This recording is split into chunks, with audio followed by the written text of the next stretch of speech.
When you're setting up the hip thrust, you want to choose an object that's pretty stable and has an edge that you can push back into. Now, this edge should hit you usually middle of the shoulder blades. If it's too high an object, what you can do is you can take something like a mat, something like this, place it under your butt. You might need a couple, depending how tall you are, and that will set you closer to your start position, which makes the lift easier to get started. But in this case, this is okay for me. That's just a little pro tip for you for the future. Now, you want to set your feet a little bit outside shoulder width, turn your toes 20 to maybe about 20-30 degrees out. And then we want to make sure the knees stay open through the lift. We're going to push back into the bench and we're going to push up into our start position. And at the very top, I should feel my glutes. My foot is under my knee.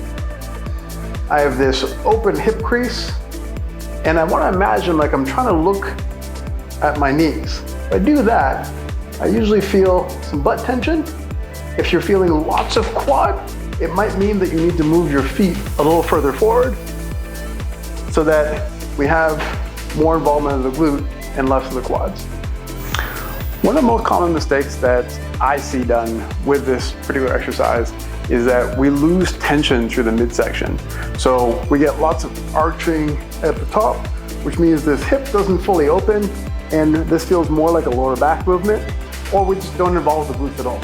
So that's why at the top, we want to keep pushing through the floor, keep pushing back into the bench, and make sure this hip opens up by looking for the kneecap.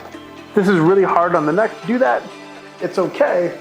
We can let the head hang back a little bit, but then you're going to think about trying to drive the rib cage down towards the belly button and hips up to meet it. And when you do that, we again create that tension and mechanic, which should get us way more involvement of the glute.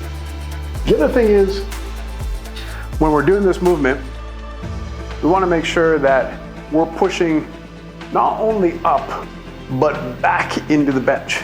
So as you push back, you get way more involvement of the glute. So if you're not really feeling it, it's important that one, make sure you have your top position set, but two, that you're pushing back into the bench in order to actually involve the glute. The last tweak is making sure that the knees aren't closing off on the way down or on the way up. So we've got to make sure that the knees stay open throughout the entire movement. Sometimes you see people in the gym putting bands around the knees. There is a place for that. You don't need to do it.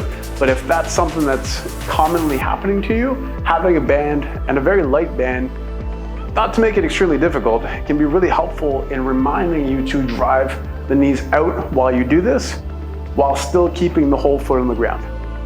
Hope that helps.